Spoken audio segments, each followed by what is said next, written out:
We are often expected to stay happy, to be cheery and upbeat, no matter what is going on in our lives. As a result of this unreasonable expectation, many people believe that they are failing if they don't feel happy 24/7. Yet in real life, lasting happiness, what I term joy, lets go of impossible standards and makes space for all of our emotions and all of who we are. I've found that true joy is like a stoic friend who is quietly and patiently present through life's messy ups and downs. Could a key secret to living a life of joy be found in mindfully and compassionately making space for all of our emotions amidst the imperfect ebb and flow of life? Today, we'll focus on this listener's real life question. My natural set point for positivity and happiness is pretty low. I'm not depressed, but I just seem to have always been a glass half empty kind of person. My dad even called me Eeyore because of my constant gray mood. I have a steady job and material things, but rarely feel happy or optimistic. Should I accept feeling blah as my lifelong normal, or is there something I can do to find some sort of lasting happiness in life? And with that question as the focus of today's episode, I'm Dr. Carla Marie Manley, and this is Imperfect Love. Welcome to Imperfect Love with Dr. Carla Marie Manley, psychologist, author, and relationship expert. I'm here to help unravel mysteries and misconceptions about love, relationships, and mental health issues, plus everything in between. Love is complicated, people are not perfect, and relationships surely can be tough. Together, we'll navigate this messy, imperfect space of real life.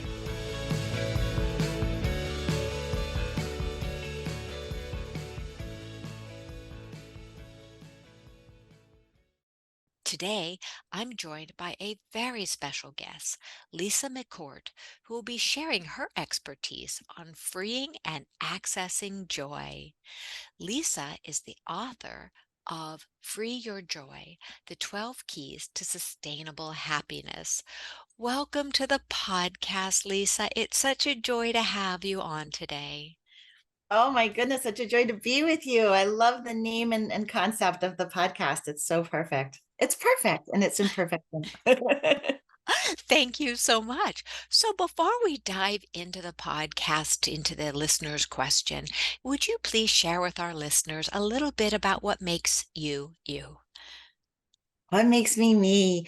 Yes, I think that I was not a naturally joyful person. I think that I certainly spent plenty of my life looking as joyful as I could while recognizing that that wasn't my underlying state. And as many of us in this line of work, I think once you've been blessed with some understandings and seen some things that can actually be so transformative, it just becomes all you want to do with your life. There's really nothing that feels remotely meaningful that I could do as a career, passion, hobby than just to help to be on the team that's helping to spread the information about these kinds of things.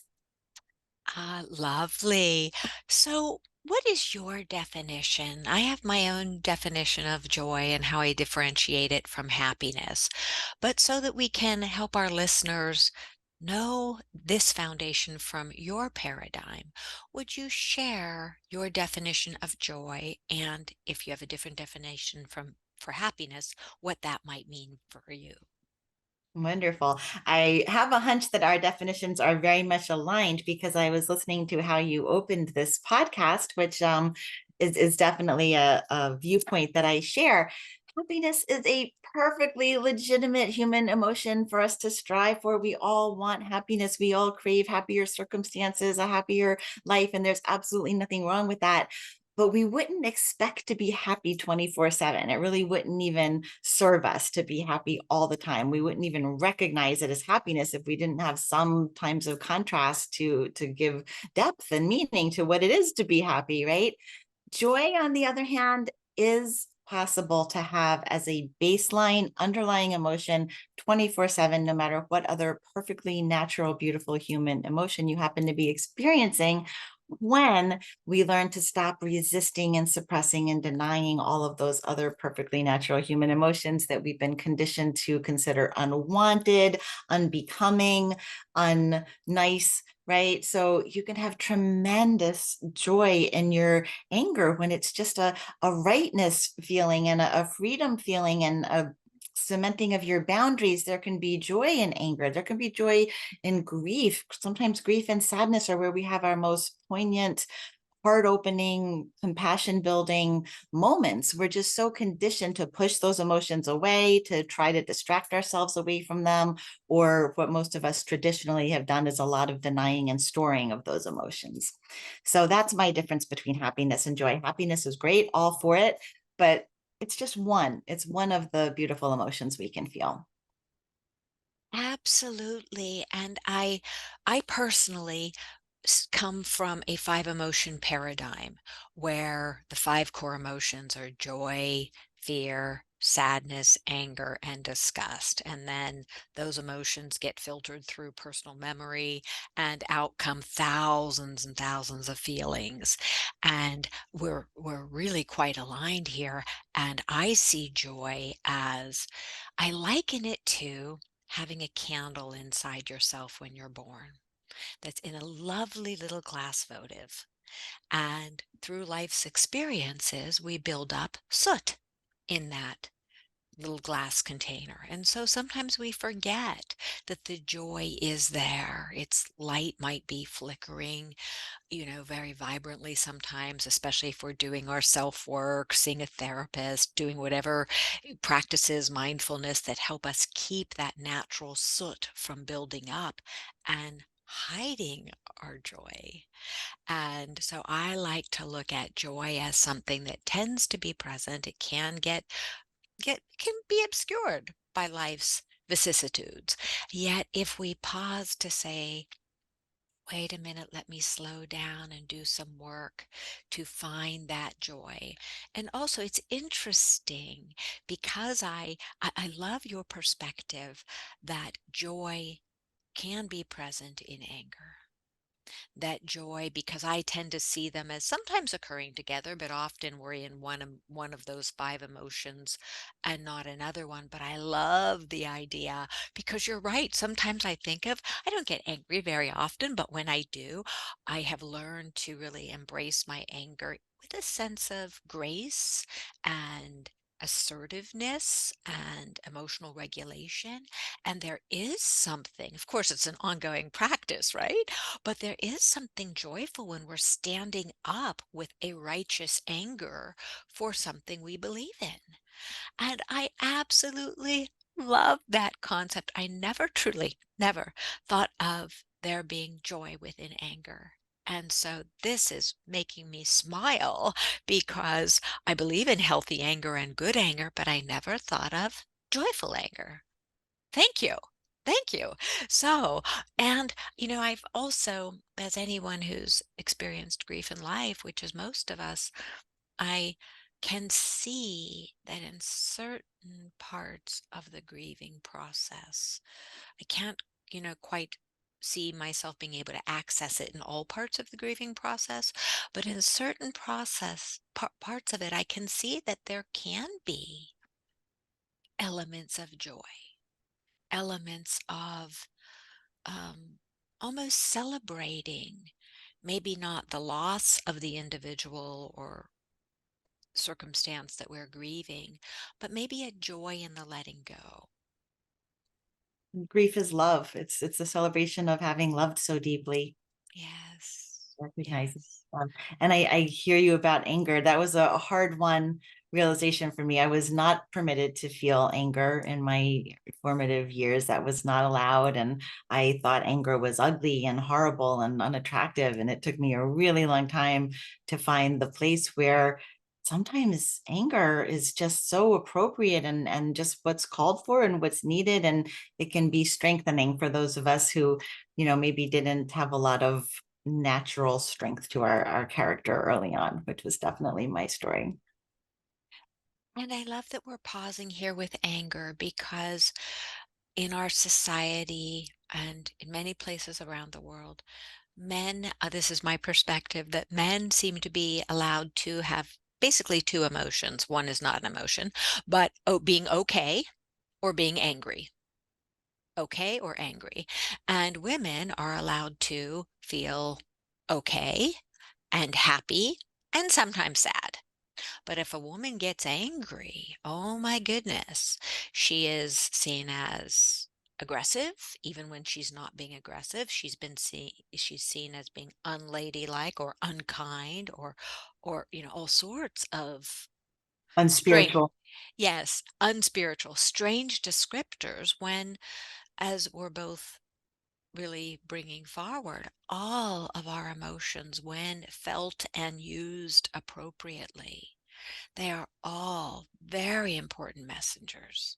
They all have a place and they all have a message to tell us. They have a message to tell us if we're feeling in a healthy, if we are in a healthy and respected space, or when anger comes up, it's often because we are feeling disrespected or in an unhealthy space. Why wouldn't we want to make room for these various emotions?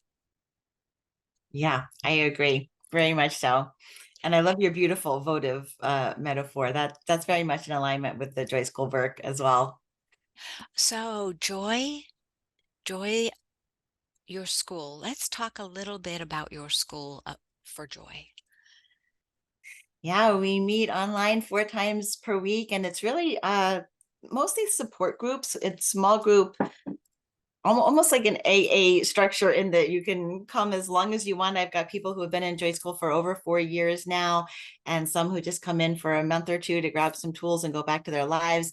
But we have paradigms that we cycle through, and we just go take them into our lives. We call it home play. Every week we apply a spiritual principle. They're the ones that are outlined in the new book that you mentioned. And we go and put them in our lives and come back and talk about it. So it's like returning to the well. It's a very, very, very loving, compassionate, non-judgmental space for attunement of whatever's going on with each of the members. And it's been different things over the years, but for the last 4 or 5 years, that's what the format of Joy School has looked like. And it's really just having that unconditional being seen in the truth of who we are that a lot of us never received. And it's the lack of attunement in our formative years when we're developing that framework that we're going to go on to create and attract our whole life from, that it obstructs the joy that we are. It's the soot on your votive analogy. And in Joy School, I use terminology I borrowed from Eckhart Tolle many, many years ago, that we all have a vertical self and a horizontal self. And of course, our horizontal self is our name and body and our job and our family placement and our affiliations and all of these things. And our vertical self is our soul self, our connection to source, divinity, or just nature, whatever is comfortable for you to imagine. And it's the light, it's the candle and the votive that you so poetically mentioned earlier. And this framework that we develop early on, where we're deciding what it means here, when we're getting messaging from our caregivers and our society about what is love, what is power, what is money, what is this, all of that is the soot. So in Joy School, it's really about clearing away the soot and keeping it cleared away so that that light can be what we experience as our reality, because we all have that reality available to us. And I love that you're pointing out the vertical and the horizontal because in today's world, many people are taught from childhood forward to focus on the vertical self, to focus on the external. Horizontal, And yeah. I'm sorry, yes, to focus on all of the external that is the horizontal self. Right. And when we learn to focus, which of course is the work of psychotherapy, spirituality at its best, we then work on the internal self, that vertical self, to really be in touch with the heart, the soul, the spirit, whatever somebody's higher power may or may not be. It's really that beautiful internal, in other words, the vertical self, that it's just such a lovely way to look at it, both important for being on the planet, and some people completely ignore the internal self, but we do pay a heavy price when we don't pay attention to the internal or the vertical self. So Yeah. let's pause for a minute and pivot back to the question of the day. What would you say? Not, I don't know the person's backstory, don't know more than what we presented. So, what would you say, knowing what you know about that question? What would you offer as feedback for this listener? Yeah. Um, I'm going to start with the part that I remember the most from the question that I might need a refresher on the question, but she mentioned that she's always been seen as a glass half empty person. And I believe the word set point was even used. And that is a terminology that we use a lot in Joy School.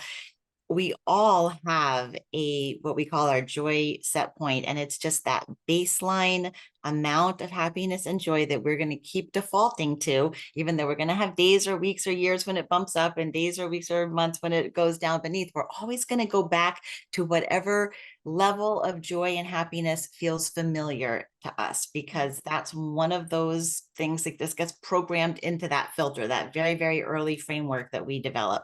So we all learned that from our caregivers, from our surroundings, that there is a level of happiness that you can expect to have. And that you no matter how much happiness we crave or want, or things that we say that we want out there, energetically, we're never going to be able to bump that up until we're able to see it and bring it up into the light of our conscious awareness and understand that it was just from some faulty programming that got wired in there.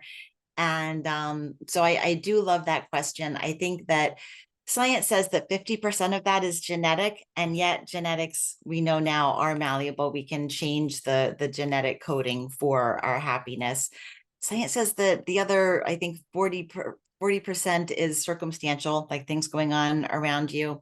And no, I'm sorry, only 10% is actually circumstantial. 10% is what I call the game of whack-a-mole. It's like we all have been conditioned that when I have that job or that partner or that home or that degree or that amount of money, then I can have joy. Then I can have peace and happiness in my heart. And it's a completely backward equation.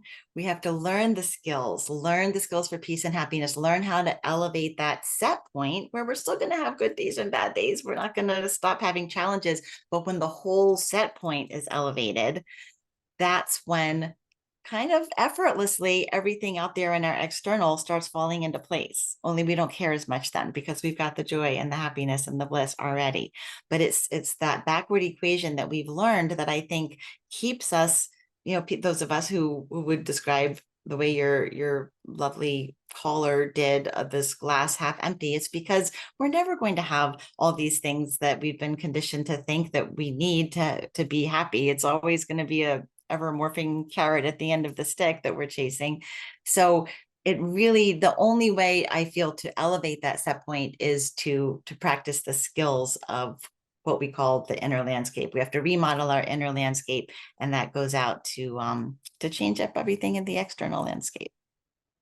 And you explained it very beautifully, because that research that many people quote about the set points, it is just one arm of research, and research is often a little bit flawed. I'm not saying this is. I'll be sure to put it in the show notes, because it is important research that a lot of people refer to. And I also love how you clarify that yes, something can be genetic, but we do have power over how, to a certain degree, to how our gene or how our genetics are expressed.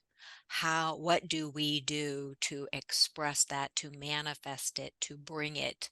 Do we enliven it and really accent it, or do we work to create alternative pathways?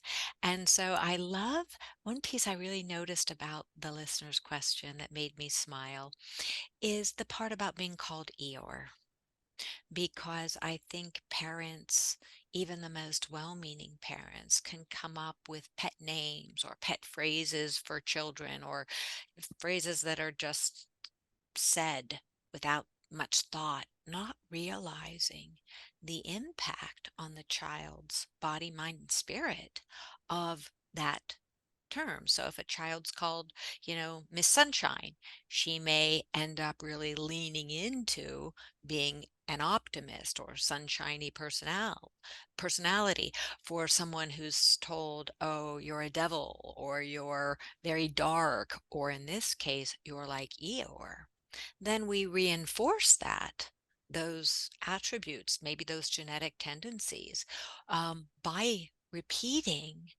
that comment. And then Eeyore, for listeners who may not know, Eeyore is the little gray donkey from Winnie the Pooh, and he was always going around, I think, with a cloud over his head. Very, very sad creature, very sweet though.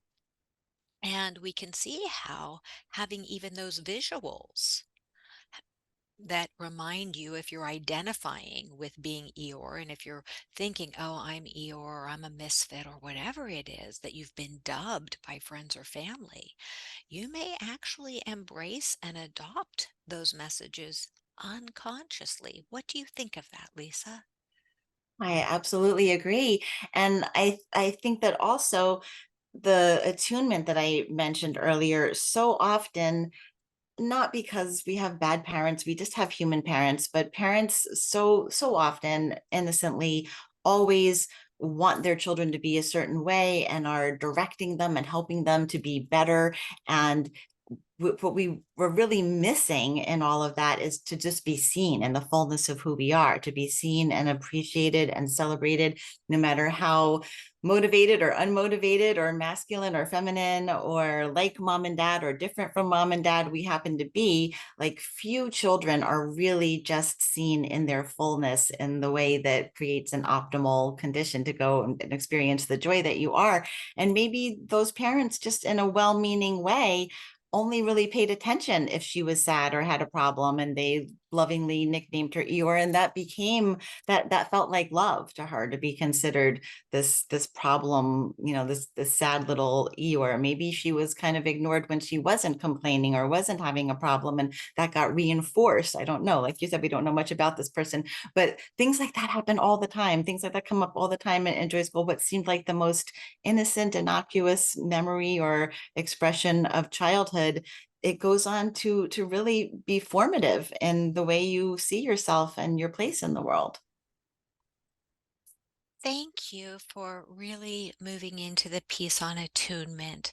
And this listener, whatever gender they may be, it's so important for us to realize that this issue of feeling pessimistic or dark or gray often does go back to childhood experience, to early childhood experience that is then played out often throughout childhood, teenage years, and early adulthood, and sometimes throughout life if it's not addressed.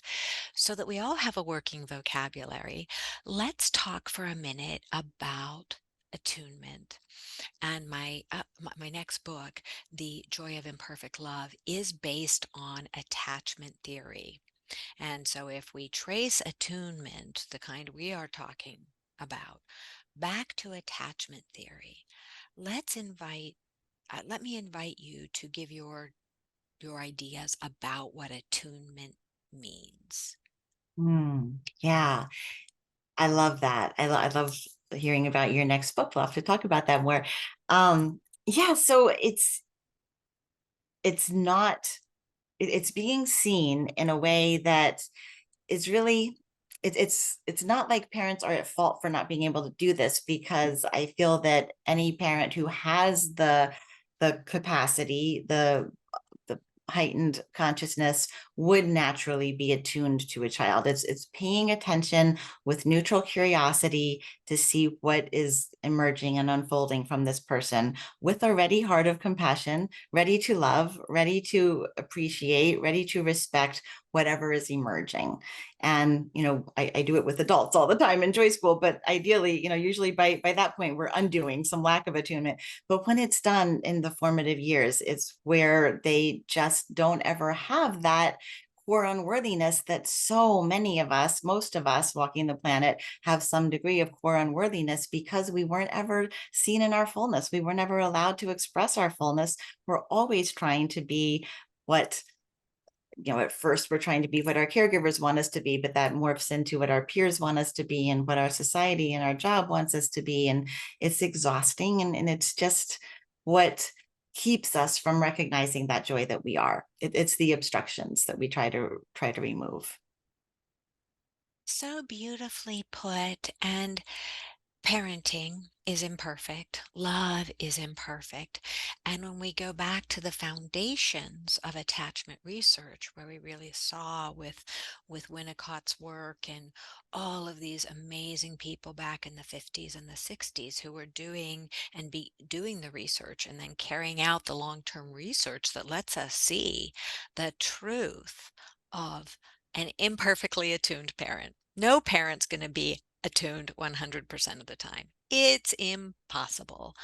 But in our, as parents, we can work to be present for our children in non-judgmental ways, to see them, to be there with them. And I love your use of the word curiosity, one of my favorite words, to allow them to express themselves and be curious, not judgmental about whatever is arising, because that lets the child blossom, unfold before our very eyes. We're not always perfect at it because we are human too, but that's where the idea of the good enough parent came from. In the research, that if we are able to be good enough to be present most of the time, our kids will end up being, securely attached, and we will have done a good enough job of attuning to them. Yet, in the case of our listener who wrote in, it sounds as if, for whatever reason, because again, we don't have the backstory, that maybe the parents saw what they needed to see or what was convenient, and then this child internalized the message that I am an Eeyore. I am sort of a dark, gloomy person, and happiness is unattainable for me, or anything but a short burst of happiness. And while this individual may have a lower genetic set point, there was no fostering. It sounds like what we're just imagining, but there was no fostering of the joyful elements that this child was bringing forward, whatever it would have been, their love of baking, their love of dressing up, playing with dolls, driving tractors, whatever it was, those natural, or in those very early days where the child is crying or, melancholy, maybe, and the attunement there would be holding the child, talking to the child, reflecting back to the child, even if the child can't understand. And so let's move it forward to adulthood, as you so brilliantly said. That is the work that you do with adults who are suffering from a lack of attunement. You don't infantilize them and treat them like infants. You treat them like adults who are thirsting for attunement. And that's where healing takes place. I don't think healing can take place outside of that. We want to be able to heal ourselves and be all DIY with our personal growth, but healing requires a field. We have to create the field for that kind of nourishment. And with your beautiful caller too, I can't help but wonder if, let's just say, since we're making everything up about this caller, maybe the parents had a hard time with happiness or joy. They were just not happy, joyful people. That can be annoying when your child is being happy or joyful. They might be, subconsciously sending the child signals to shut that down, because for people who just aren't there, that vibrational misalignment is jarring, and they might have just subconsciously shown so much more love and attention to the child when the child was being morose.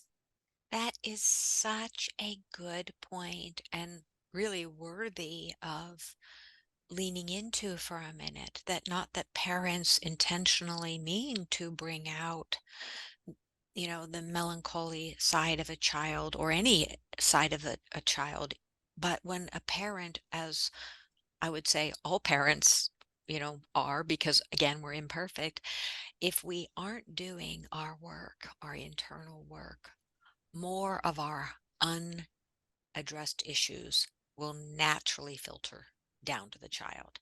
The more we do our work, the less imperfect we are, and the less of our unresolved issues will hit the child. So it's got that sort of unprocessed trash that just keeps getting in the way of seeing the child for who they are, for who they want to be. So I love that you picked that up. That is really wonderful, and likely may resonate not just with the listener who wrote in, but also with other listeners who may pause. It's not a shame or blame to parents. This is, we don't engage in the shame blame game, but we do really foster the idea of, look, it's okay to look at your past. It's absolutely okay. In fact, there's wisdom in it, not to shame or blame people, but to say, oh, this is where I came from. This is what's impacted me. This is what I want to keep in my life and pass on to other people, because this is the good stuff. And this other stuff that wasn't so good, that wasn't so healthy, I'm going to work through it and I'm going to let it go so that I'm carrying with me more of the good consciously and leaving behind as much as the detritus as possible. Beautiful. Yes. We are very aligned when it comes to this. So I'm going to ask you another question for our listener. Moving back to your most recent book. So you talk about these steps that someone can embrace in order to really create more sustainable joy in their lives. Could you, let's just move into that. Could you talk about some or all of those key pieces? Probably not all, but yes, we can do some foundational. They build on one another, so the later ones get a little bit more complicated without the framework, the building blocks. But initially, I feel like the first thing is really becoming the observer of our thoughts, because we're such human, we just love our thoughts. We get so identified with that ticker tape that's always crossing our minds, right? Every one of us has that ticker tape of thoughts crossing by, and we think that's who we are. That's just, I think therefore I am. We have this idea that our thoughts are actually clues as to our identity, and they're not. Our thoughts are coming through that filter, that really unreliable filter that we formed when we were very, very young. And there was even a lot of messaging coming through the filter, even if it's, something that we can't even pin on the parents. There's just misunderstandings. We were emotionally immature. We were young. We're in the stage of life where everything is about us. Sometimes, when we can look back at where some of that messaging happened, we can understand, oh, it had nothing to do with me at all. But when we're young, that's what we absorb, and that's where we develop this belief system that we go on to create and attract our circumstances from.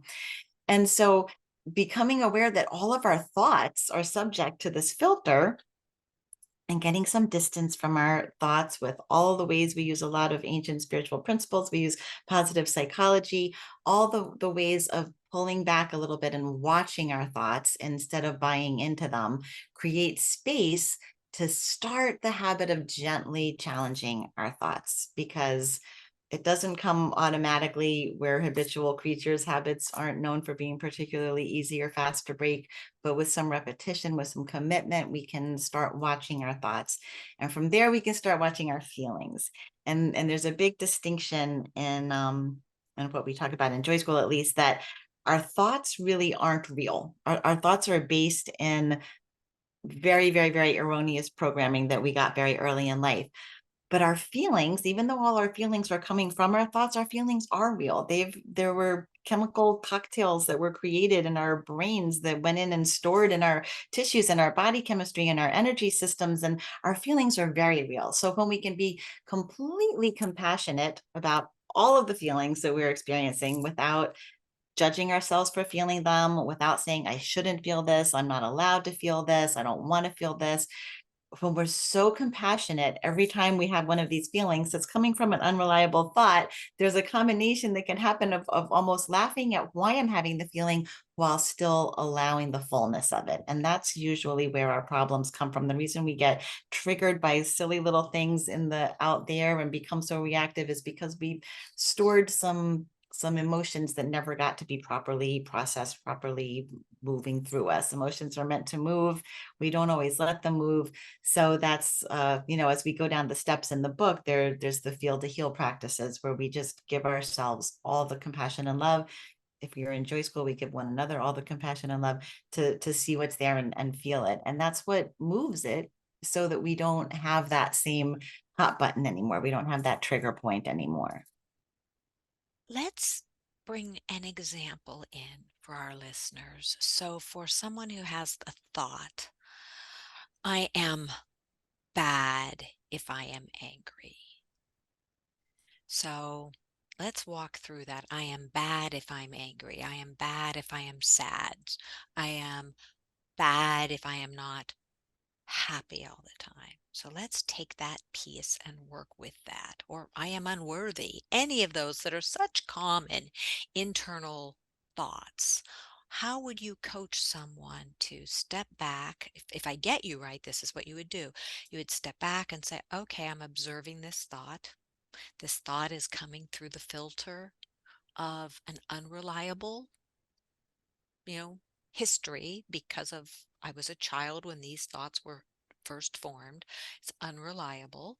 And let me just notice it, have compassion about how that feels, how that is to have this thought, I am unworthy, I am unlovable, I am, anger is bad, whatever the thoughts are. And then through the lens of compassion and really bringing in compassion, then we can notice the feelings that are coming up and say, oh, this hurts my heart space.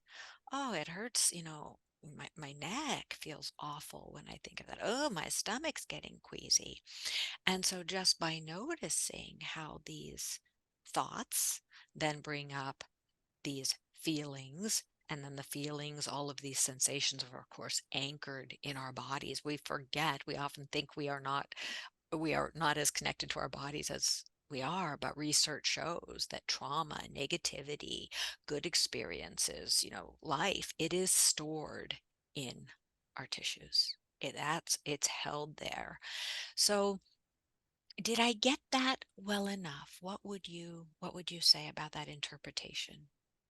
No, I love that interpretation. That is one, I mean, we hadn't even talked about that, but that is one of the processing tools, is that somatic inquiry, that just neutral attention on what's going on in your body, and just neutrally giving your body that attunement. Your body craves that attunement, right? That just like non-judgmental attention to what's happening there.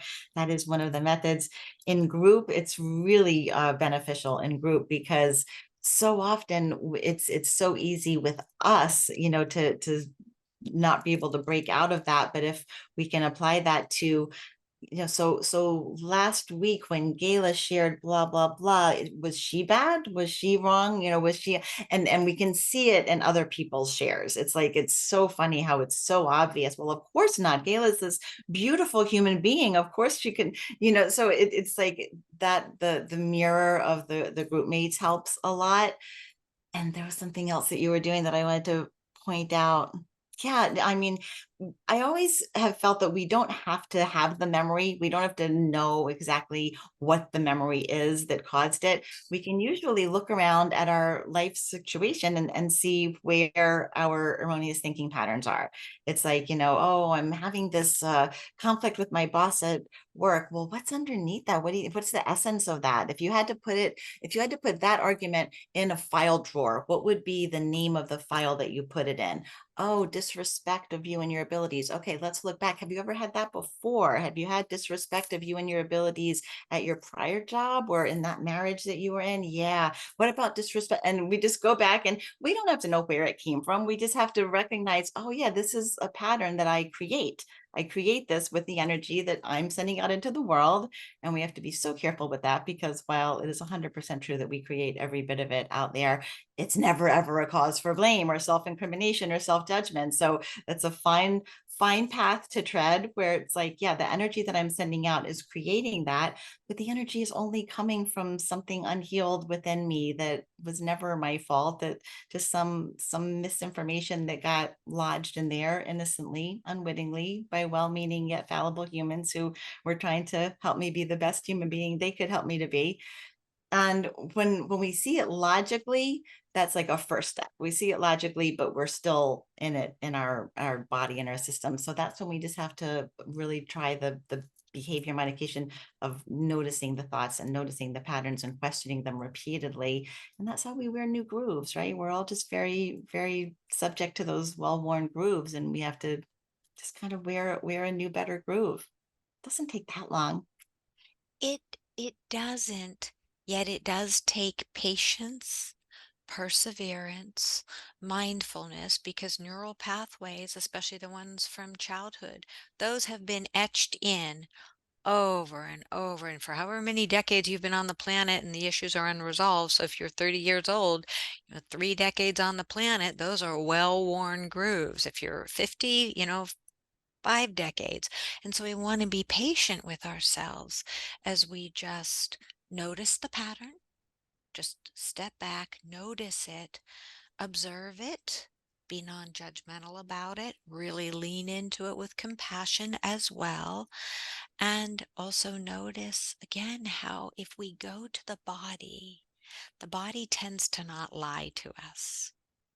The emotions tend to, once we become a little more objective, I'm thinking of people who tend to get very big anger reactions and might become abusive.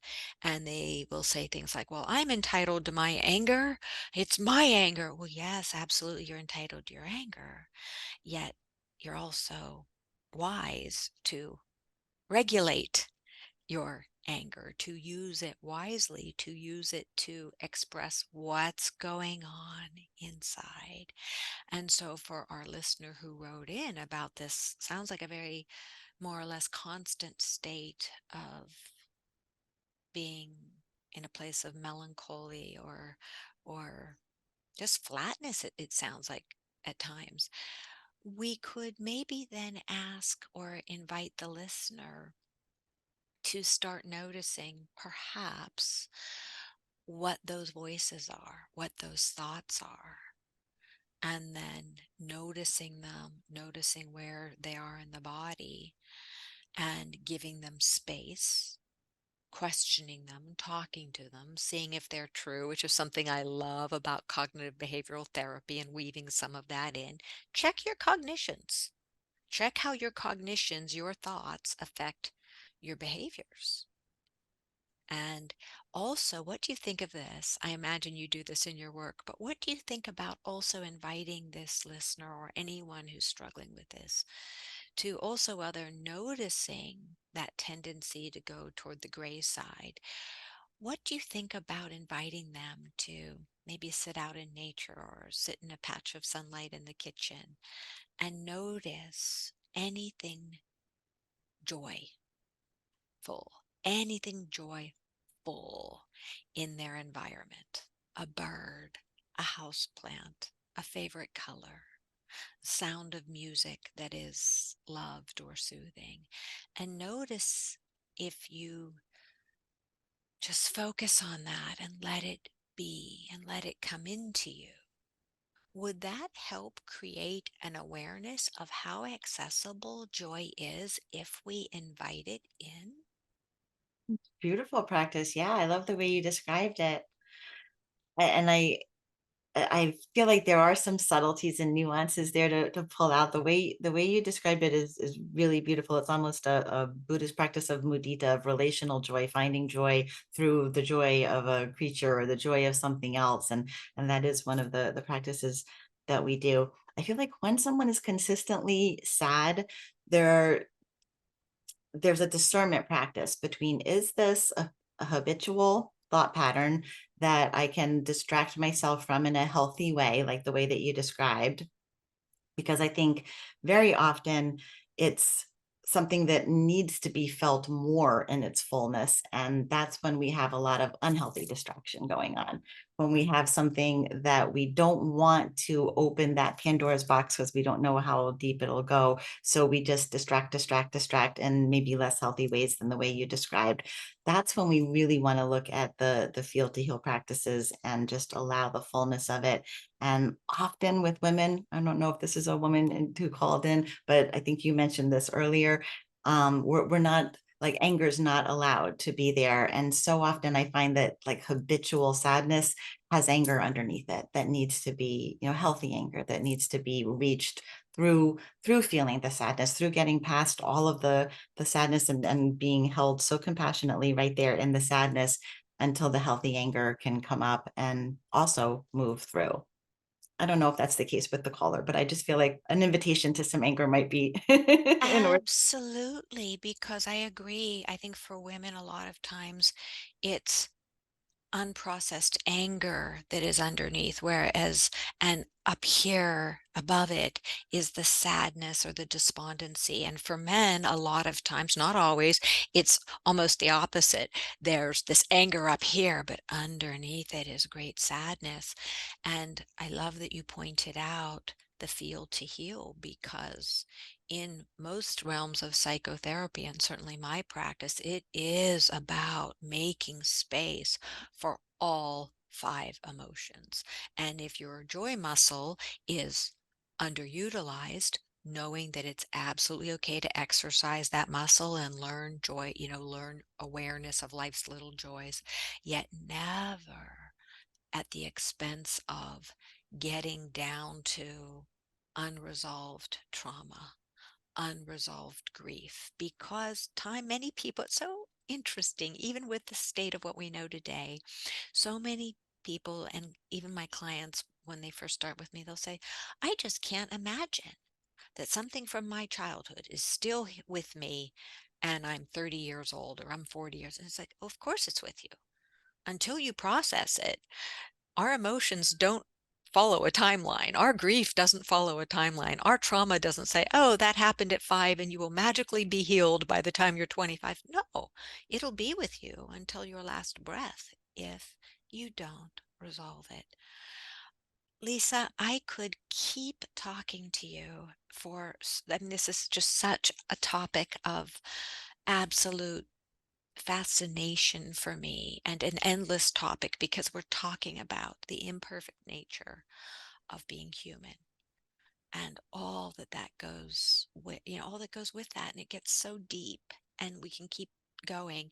So, out of consideration for your time, would you please offer us maybe one or two more words of wisdom, maybe weaving it back to the listener's question, if you like?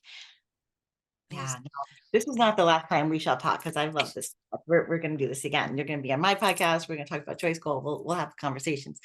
But yeah, so just to go back to what you were just saying, because I think it's so true that we think it's ridiculous that anything from our childhood could, but even an extension of that I see all the time, and pointing at myself here, is, oh, it can't be that. I handled that. I took care of that. I did all that EMDR. I did all that tapping. I did those years of therapy. I took care of that one. And we don't realize that we're just all beautiful, precious onions. There's always another layer. I still have layers.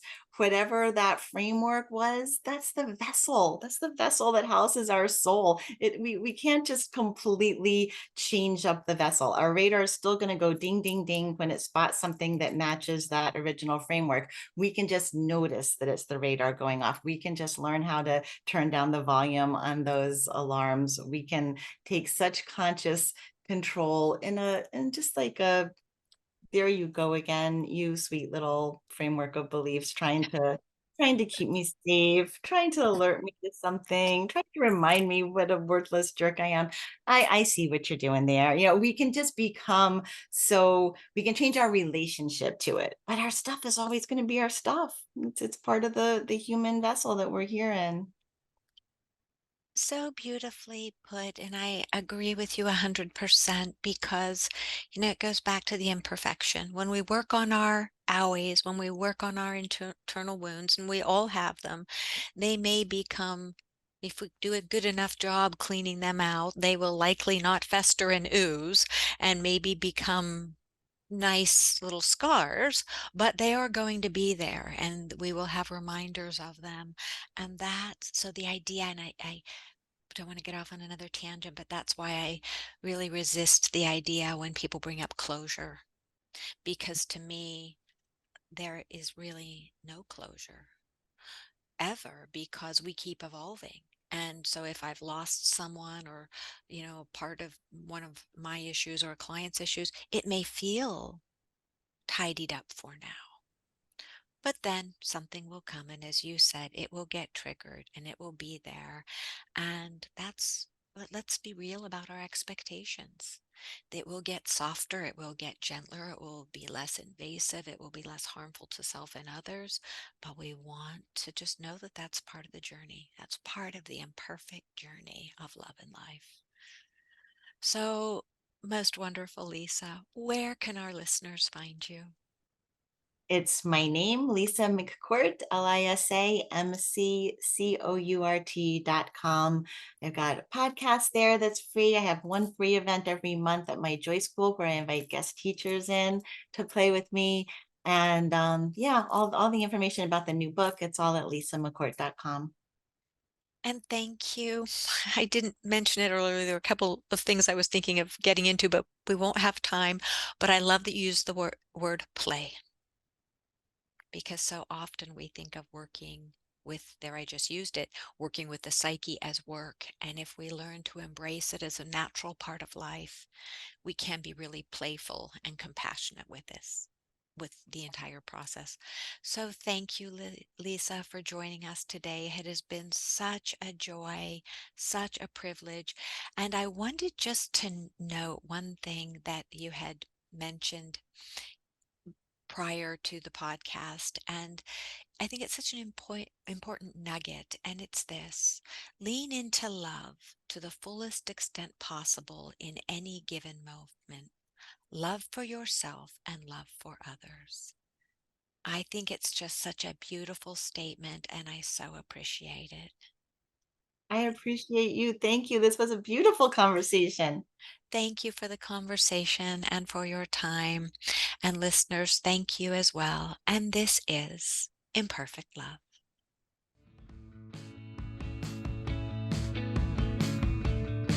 Thanks so much for sharing your time with me today. Remember, you have the power to transform your life and love fearlessly, if imperfectly, and it's my privilege to help you along the way. You can find more life-changing content, including my books and other podcast episodes, at drcarlamanley.com. Feel free to submit your own confidential questions through my website. I'll do my very best to include your issue on a future episode. If you found this podcast helpful, please subscribe and leave a review. Until we connect again, this is Dr. Carla Marie Manley wishing you oceans of blessings and love. Please note, this podcast is psychoeducational in nature and is not intended to replace formal mental health support. Please contact your healthcare provider or emergency hotline if you need psychiatric care. And as always, please take good care of your amazing, wonderful self.